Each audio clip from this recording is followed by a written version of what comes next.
Hi, my name is Aster and welcome to me ranking all of the Genshin Impact Acts, Archon quests. I guess that's gonna be the word. So today we're going to have a little bit more of a personal, I guess not personal, but unscripted, relaxed video from yours truly as I reminisce about what I liked and what I disliked about Genshin Impact's Archon quest and main quest. Now, I'm a firm believer that even if I do quit Genshin Impact in the near future, and technically I did already quit a few months or maybe even a year ago because I don't really play Genshin Impact as much or even at all, I am a firm believer that I am going to be sticking around for the Archon quest because, well, the story is really fascinating. I like quests about God, about traveling to different places. So the Archon quest is something that holds a very special place in my heart, and I wanted to go down memory lane once again to see what happens during the previous Archon quest. And today we're going to be starting from Peak Genshin, which is S, A, B, C, D, and someone please rewrite this kind of deal. Now, disclaimer, these are my personal opinions, so sit back. And if you don't agree with it, feel free to just tell me in the chat. Don't worry, nothing here is going to be indicative of any kind of actual objective quality. Anyway, let's begin with Outlander, the one who caught the wind. Now, I have no idea where that actually is. Technically, what do you call this? Act 1. Now, is this Act 1? I don't know. This story actually picks up really fast, and it's surprising because like the moment you get to Mondstadt, everything is already like Storm Terror attacks and you're being sent into the air, then you meet Venti, and then you actually have a faster pace than I first thought that you did. Like there's not a lot of room to breathe. First cutscene for Dvalin was almost instantaneously there, which is okay. The first part, in my opinion, the first Archon quest for Genshin, and this is gonna apply to all of Mondstadt, I think that it does a really good introduction into the world. It actually does a lot of terms really slowly for the player. So instead of saying archons like out of the bat, like they say it once or twice, but Paimon primarily calls them God. And then like slowly but surely all of the terms get introduced, and it's not as overwhelming as I thought that it would be. And that's what I really appreciate about the Mondstadt Archon quest. It's a very simple storyline because it's meant to just show you into the world, and because we all know the concept about dragons, about medieval times, about bards, about magic, it's kind of easier to ease in. So that's why I'm going to be putting Mondstadt Act 1 prologue here. Now we move on to Act 2, which For a Tomorrow Without Tears. Now this is from the Shadow over Mondstadt all the way until the reunion with the dragon, where we meet the Abyss mage that's controlling Dvalin and we get shot. Until I think the reveal of Venti to both Diluc and Jean. Now this story is followed like a heist. This is where we primarily meet Venti and we steal the Holy Lyre, the Hermel. This one for me, if you're into combat, I think it deserves a pretty okay B. It feels a lot like a usual JRPG kind of vibe where you go into numerous dungeons. This is where you actually go into the Thousand Winds Temple, the Eagle's Gate, the Eclipse Tribe.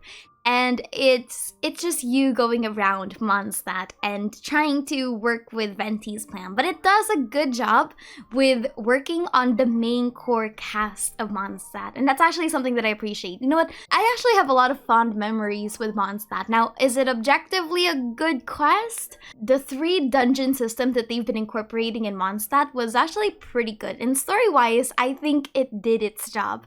I think it established Venti as a character. I think it established the core team as an actual band going together, and it did a good job closing off with reunion with the dragon, with, you know, the Abyss mage is actually manipulating everything. Now for the last part, Song of the Dragon and Freedom. This is the one where we learn about the calm before the storm, and where we fight I keep saying Durin, why?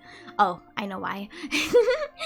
Where we actually meet Dvalin and we start fighting him. Now, this last quest for me is not as impactful as the first two parts. And that's gonna be weird considering this is supposed to be the ending.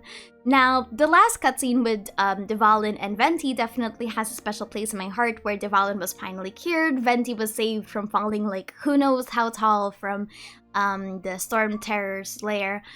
But I think that it's definitely got a slower pace at the beginning of it, with the Abyssmate Hurdle and Empty Abode. It's a lot more talking because of what we're supposed to be doing. And a lot of the parts here are actually much shorter because it's literally just you going up to Storm Terror's lair and culminating to the final boss fight. Now, is the boss fight of Storm Terror enough for me to like say that, oh, this is really a really good quest? This is gonna be completely biased, but I'm not really a fan of Dvalin's whole thing, but I'm going to be putting this also as a B. What I like about the Mondstadt Arcade quest is that the main core cast, Diluc, Jean, and Venti, they feel like your usual RPG traveling team, if that makes sense, which, you know, I kind of appreciate, especially if you're a new player, but I think that the last part, I'm gonna be putting it, I think, at B. So I kind of want to shift this one to A, just because like I think the Mondstadt Arcade quest is pretty good as an introduction. Nothing too revolutionary, but I'm gonna be putting this at mid-B for the Act 3. Overall, I think the Mondstadt Arcade quest is actually good. Now we move on to Farewell Archaic Lord. The first part, while I don't like the mid part of the Liyue Arcade quest, I think that the first part is super cool, where we meet the different Adepti and we meet Xiao and the rite of dissension where the god just straight up dies. I think that this is one of the coolest ways to introduce your nation. I don't like the Arcade quest completely. I think I have very strong opinions of not remembering what actually happens there because I skipped a lot of the dialogue when I first played it. I was not a lore player. I really like the first part. I think that it had so much impact and like on a quick snap, it's like your god is dead. Like just straight up sets the tone for Liyue. And meeting all of the Adepti, while it was grueling to go through their dialogue because they speak in such dedicated prose. Oh my lord. And I'm very, very fascinated by how they actually deal with the grief. Cloud Retainer is one of my favorite ones because she was straight up, we need to punish Liyue Harbor. Like, just straight up. She was just like, we're going to nuke Liyue Harbor. Like, I don't know why, but I was like, oh my god, what is she talking about? While I'm not a fan of the whole Liyue Arcade quest, I will be putting this at A. This one is going to be a doozy because I was super not a fan of the midpoint of Liyue. Now, unlike Mondstadt, where the action gets much higher in the midpoint, because this one feels a lot like a shopping district, because obviously we're working on the funeral.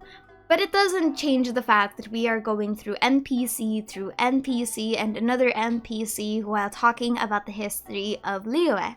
Now, if you're a history nerd and someone that likes lore of fictional places, then this would actually be very nice for you. This is where we basically go on a shopping spree to get perfumes, to get gems, and to actually learn about the Guizhang Ballista. The problem is that, again, if you're not someone that likes dialogue, and I did not like the dialogue, this is not going to be your cup of tea. And Zhongli is definitely a very interesting character, and I did enjoy my time with Zhongli, but not to the same extent that I probably should have. Is this? Wait, no, this is the interval. Oh, sorry, this is the one. There you go. Last but not the least is A New Star Approaches. Now, this one is where the action takes place. Now, this is where we're talking to Ningguang. We meet the Jade Chamber. What I like about this act is that it is very action-packed. It transitions from Tartaglia straight into Asile, and then it starts off with you learning about the inner workings of the Liyue Qixing, about what it does, about what is happening in Liyue, after just having like a very relaxing history tour with Zhongli. So I am definitely super biased for this one. I love the last part of the Liyue Arcade quest. I think that it really picks up the pace. I think that it concludes whatever happened very neatly, though my biggest gripe with this is the sudden inclusion of Senora. I don't know why, but the first time that it came on screen, I was kind of a little shocked. Not because Zhongli was Rex Lapis, I think I already had that idea in the back of my mind, but because like Signora came out of nowhere. Signora kind of came in here as the actual ambassador of the Tsaritsa rather than Child, who was basically like a pawn. And I'm not really a fan of just having the final enemy come out of nowhere and simply have to, you know, rub their hands together and this was all part of my master plan, while simultaneously not being an active participant in the actual, you know, forefronts of the story as a character. Overall, I thought that I didn't like the Archon quest as much as I did. No, it turns out I didn't like Act 2, but Act 1 and Act 3 were pretty solid. So I'm going to actually change this around. I'm gonna put Act 1 in high B, because I think that the Act 3 is much better for this one.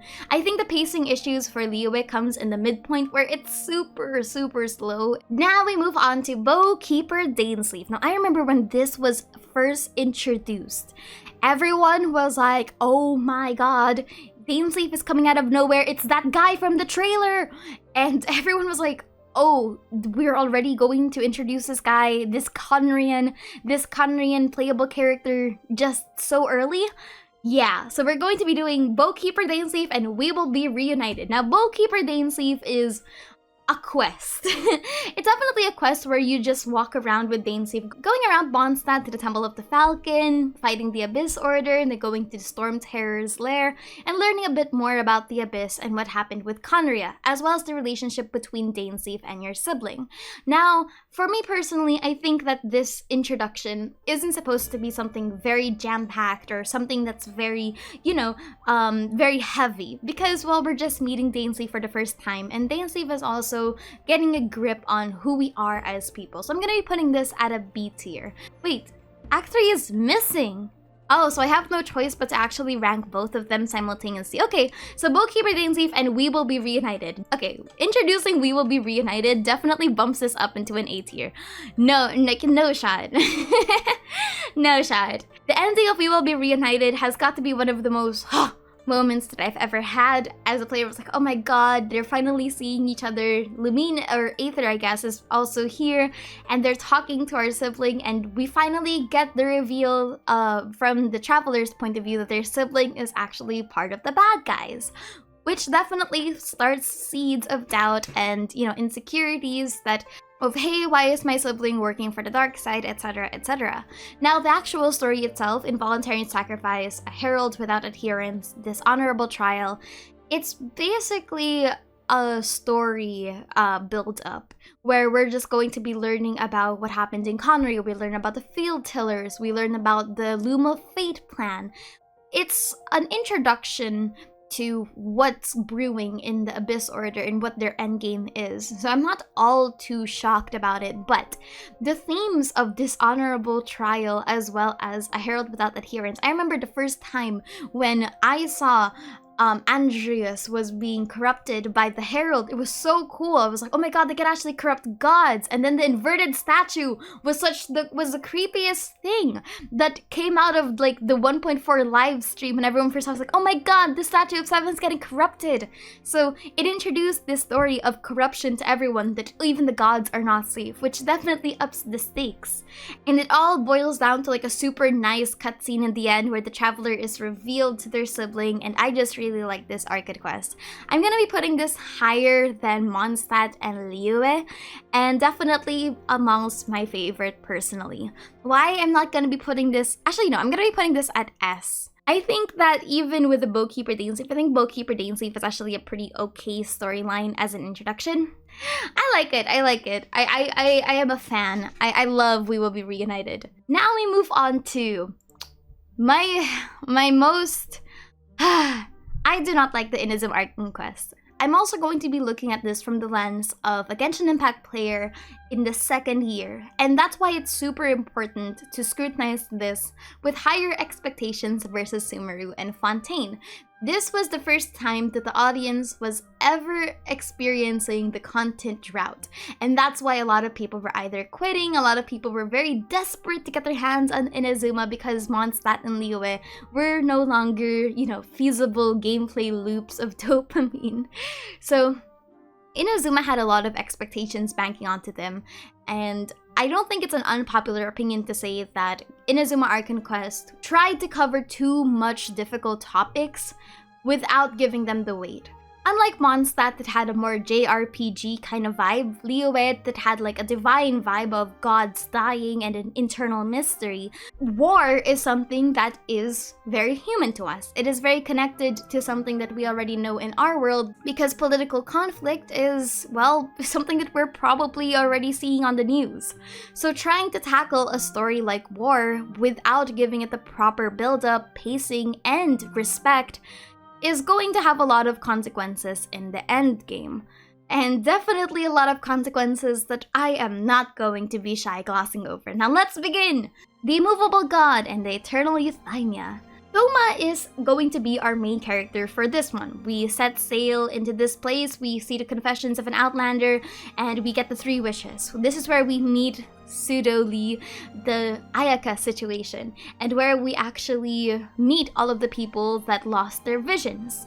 What I don't like about the Inazuma Archon Quest is that it gives a lot of agency to the NPCs, rather than the playable characters. What do I mean by this?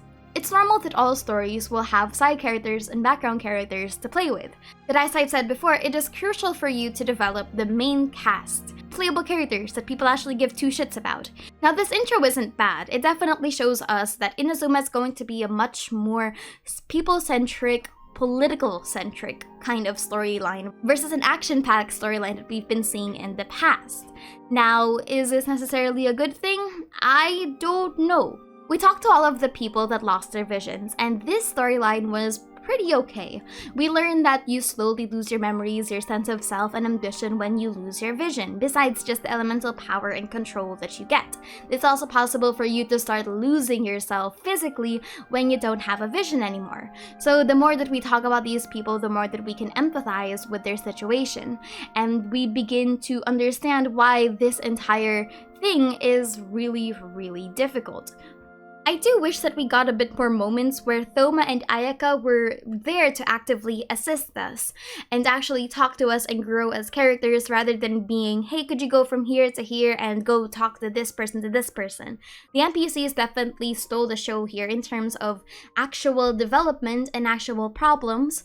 But I guess because Inazuma is meant to be for the people, I'm going to give this a pseudo pass. So personally for me, I'm ranking this at low B. Now we move on to Stillness, the Sublimation of Shadow, where we talk to Amidst Stormy Judgment and In the Name of the Resistance. This is one of the shortest acts in any kind of Archon Quest, and the moment that I saw that it was such a short act, I was like, where did everything else go? Now, this is because Yoimiya and Ayaka's story quests are actually required for you to, well, play this.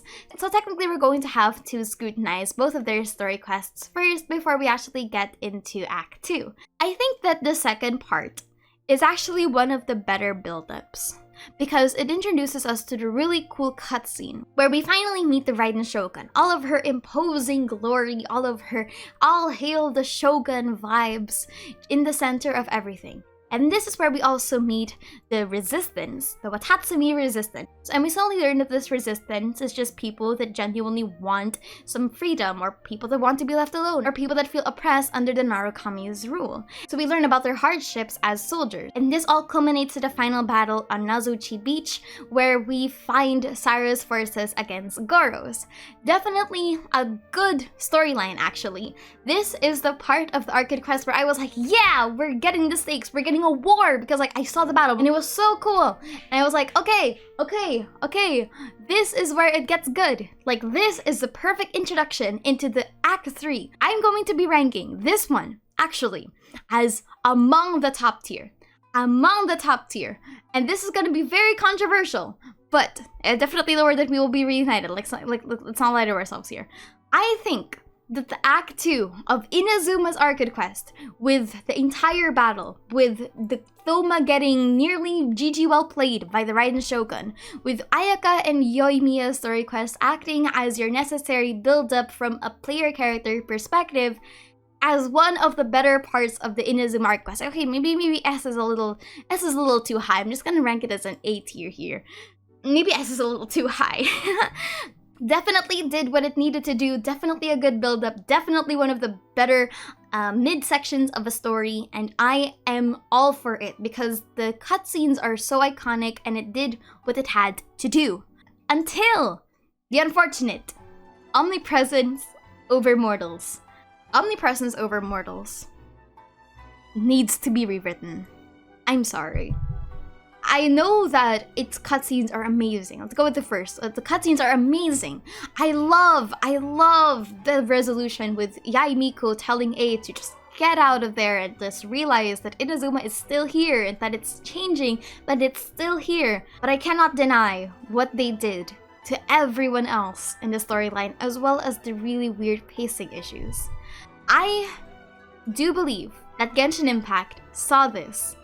They realized what had happened, and they took what they knew from the Inazuma Archon quest Omnipresence over Mortals, and they worked on Sumeru and Fontaine by extending the length of the acts. And props to them. They are definitely paying attention to the criticism of the 3-act structure story, and they definitely fixed it with the future Archon quest, which I will be going on to later. But Omnipresence over Mortals, man. It hits different. It hits different. It hits different in a bad way. So, we begin with Swordfish Resistance, where we meet Teppei. Now, your opinion on Teppei is definitely going to flip-flop, but he is one of the characters in the Archon quest that we're supposed to be more empathetic towards. This is because we don't actually get a lot of development from Goro and Sankanomiya and anyone in the Resistance, but I digress. Teppei is a character that was supposed to be heartfelt, and so when he eventually died, it is what it is. One is that the Resistance was basically glossed over. We don't learn anything substantial about them after the battle on Nazuchi Beach, and we don't really see any kind of competence on Kokomi's end despite being praised as a tactician. And basically the bulk of it is us going with Teppei around and trying to bond with this guy, meeting. If anything, this is just Teppei's story quest. If you told me that Teppei was a playable character, then I would have been all for it. Next is we have Those Who Yearn for the God's Gaze and Delusion, where we basically see Teppei's ambitions be manifested into the delusions. Now, one of my bigger problems with the Inazuma Archon quest is that its pacing it skips literal days or months, where we slowly see Teppei grow older while, not having anything to do with the Resistance. It's kind of weird.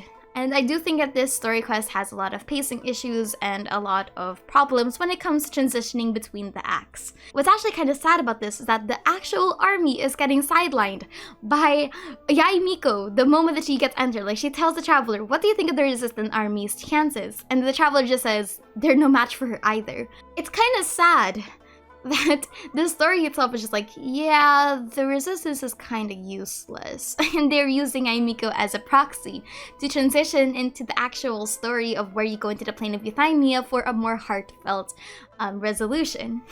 It's just weird. It's like, it erases the core fundamentals of what it's supposed to be, a war story, and then tries to play it off as, oh no, it's actually a coming to realization story about self. Overall, I think that the Inazuma Archon quest needs to be rewritten because the final part has 9 parts, 9 moving parts. Now we move on to Requiem of the Echoing Depth. We go into the chasm, we meet Dainsleif again, and where we see what happened to the soldiers of the Conrian people after the corruption during the actual cataclysm itself. This one for me is a solid A tier. I think that this story does what it needs to do and shows us a lot about not only Dainsleif, but also from the perspective of the sibling, something that's very scarce and very important to be developed on.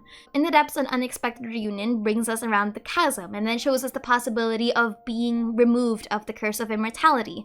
Memories of Intivat, on the other hand, show us the desperation of the Abyss sibling, and gives us a whole section dedicated to the traveler seeing the memories of their sibling, which then the ending culminates into one of the soldiers sacrificing themselves to keep the people safe and to eventually pass on in the future. And we learn that it is possible for the corruption to be subsided and maybe even potentially removed, but at the cost of maybe death.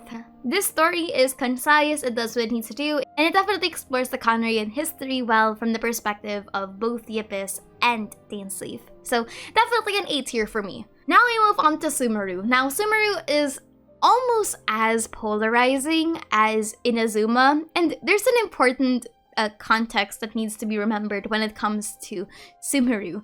This came during a time that everyone was basically already over Inazuma Archon Quest, and the expectations were somewhat very low, which is kind of sad. But it actually diverts into 5 acts. So we start off with Through Mists of Smoke and Forests Dark, where we learn about the God of Wisdom, the Loss and Prosperity, and where we learn about Dunyarzad. This is a very standard introduction in my opinion. I don't think there's anything that's completely too out of the ordinary for this one. I think that out of all of the introductions to the stories, this is one of the weaker ones. I'm going to be ranking this at low B and then move the Inazuma first act lower. But this one is where we basically meet Tignari, Kale, we meet Dunyarzad, and establish the important characters very early on. It's really long, but it shows us a lot of the lore, and it builds up the King Deshret, it builds up Dea, it builds up the concept of the Akasha system. It did what it needed to do. Now we move on to The Morn 1,000 Roses Bring. Now this is the Sub-Zero Festival Loop, which, whew, definitely one of the cooler storylines, and I am putting this at an A. I love this. I love this storyline a lot for the sole reason that it definitely did something new with the concept of cycles in Genshin Impact. Because like if you play the lore, you would know that cycles has always been a thing. But to actually see it in play is super cool. I think that the buildup of it was okay. I think that the reveal that Niyue was actually the core anchor for everyone's dreams is also pretty nice. Overall, I'm going to be putting this at an A. Definitely played with a lot of elements that are very interesting, really cool storyline, and definitely up there when it comes to execution. The third part of the Archon quest is definitely on the more investigative side, where we help Nahida talk to someone called Sitaria, and we learn more about this person, and we find our way to Aru village. Now, there wasn't anything completely groundbreaking with this one, so I'm definitely just going to be putting it at a B tier. It's a transition between the forest into the desert, which is pretty okay. But one of the cooler stories is when we get to the next one, King Deshret and the 3 Magi. I'm putting this at an A tier because of the lore building that's definitely on this list, and what I really enjoyed from King Deshret and the 3 Magi, besides just the lore about the Elazar, is also just the themes of going into a tomb. Now, call me biased, whatever. I am a fan of just learning about illnesses and human experimentation. But overall, I think that the story of this one does what it needs to do when establishing King Deshret. I do have some qualms when it comes to King Deshret and the actual connection to it, to the Archon quest. This story quest actually feels kind of like a world quest that's extended. I'm not saying that it's a bad thing, but it definitely takes a bit of a detour from the actual core elements of Sumeru's Archon quest, and then kind of reintroduces King Deshret as a new concept. Now, the thing is, it definitely builds on the previous one with the Al-Ahmar, and it seals off that plot beat pretty well. It's just that it does have a different vibe altogether, especially if you're much more focused on the academia. Now, am I saying that this is a bad thing? No, not necessarily. I'm just saying that if you're going to be playing this again, it's definitely a break of some sort between the Sub-Zero storyline and the inevitable end of the Archon quest. Also a very nice exploration into Elazar, and a really nice cutscene at the end. Now we have Akasha Pulses, the Kalpa Flame Rises. This is one of my favorite endings to any kind of story quest, because it takes the fundamental problems of what happened in Inazuma and fixes it in a way that is an enhancement of the Mondstadt and Liyue ending. So the Liyue ending, for example, was everyone was coming together and helping out the traveler. And you can see like, oh, the power of friendship kind of thing. Now take that kind of writing and then pull it into an actual concept of planning, of execution, of seeing the characters in different perspectives working together towards a certain goal. Akasha Pulses, the Kalpa Flame Rises is one of the coolest ways for the traveler and the group, and establishing the core main group, to go and fix the problem instead of solely relying on the traveler. We got to see what Nilou was doing, what Sino was planning, what Dia was doing, and the actual concept of Alhaitham being a tactician, which is something that I was really hoping for in the Inazuma Arcade Quest. So to see that it was quote-unquote fixed and addressed in the new Arcade Quest was such a vindicating emotion for a lot of people. It culminated into one of the cooler endings of Genshin, and one of the things that I like about this storyline is that it shows us more perspectives besides the traveler. Up until this point and previous Arcade Quests, we've been locked into the perspective of the traveler. This is most notable when we actually get the Fade to Black scene between Scaramouche and Yaimiko. We didn't get that Fade to Black with Nahida and Dottore. Imagine if we did! Oh my god! And the importance about seeing scenes like this is not only does it develop the characters', dialogue and method of talking, but it also develops their relationship. It shows us the conversation rather than telling us the outcomes of those conversations. So that's super important. It is a satisfying, heartfelt end to the Sumeru Arcade Quest, and definitely one of my favorite parts in all of Genshin. Next is we have Caribert. Caribert is definitely an interesting story for me. I'm not particularly on the, oh my gosh, I love Caribert so much. I don't think that it's better than We Will Be Reunited if I were going to rank it, but I do think that it's a cool story quest altogether. Caribert is the beginning of the Loom of Fate, and it goes into the past, and it's one of the rare storylines where we do not have Paimon. I'm gonna be putting Caribert, I think, at an A tier.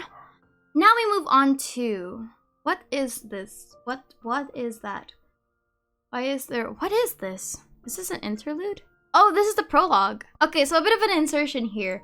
This is the Archon quest for the prologue from Kazuha's part.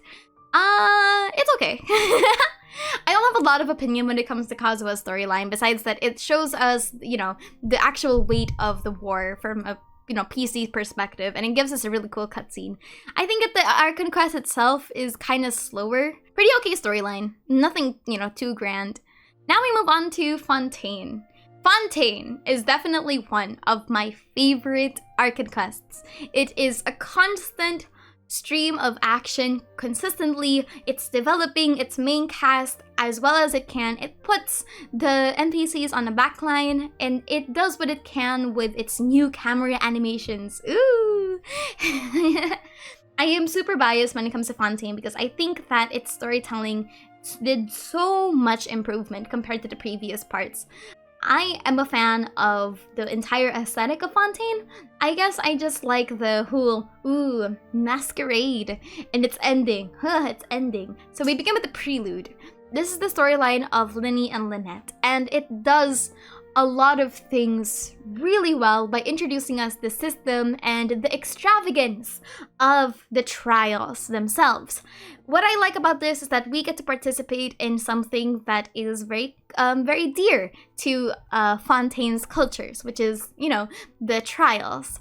I'm gonna be putting this at A. I think that this storyline is super cool, its ending is super great, and it definitely also shows the development of the traveler as like, hey, listen, I'm just here to find my sister. Please do not drag me into anything anymore. I am so done. And I think it's one of the storylines that's definitely a banger, not because like it's completely action-packed, like, oh my god, the world is ending. Well, it does have that. But it's also, something personal, something much sadder, and something that's very rooted in the culture of Fontaine. Next is As Light Rain Falls Without Reason. Now, this one is Navia's storyline, where we talk about Melus and Silver and Navia, and we learn more about her story and the mystery about her father, and what happened with Nivolette, and we get like one of the coolest animations of Navia just crying. I feel so sad for her. So this one, I will also be putting it A. I think that This storyline was long enough that Navia was able to, Navia was able to develop as a character, but concise enough that it didn't feel too long. Like, if you look at the actual how many chapters this had, it only had 3. And it actually ends with a very nice trial of her fighting for her father, and a very cool cutscene where Tartaglia is just like fighting the Mason Guardianage. Like, what the hell, I'm being convicted of a crime that I didn't do, kind of vibes. Tartaglia, I feel so bad for you, you poor tourist. This man did not get anything. So next is we have To the Stars Shining in the Depths, which is the 3rd act, where we go into the Fortress of Meropide. The Fortress of Meropide, for me, maybe it's because like it's played out as this mystery of where is Tartaglia, kind of like a Scooby-Doo episode now that I'm really thinking about it.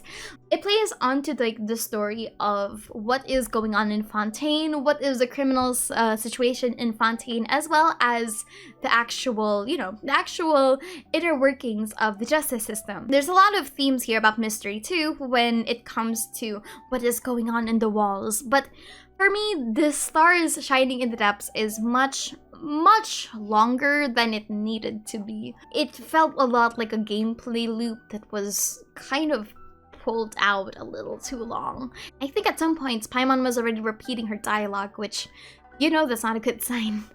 So for me, I'm going to be putting this at a B, high B, I guess, because it's pretty good. I think it's pretty good. It's just that it's kind of long.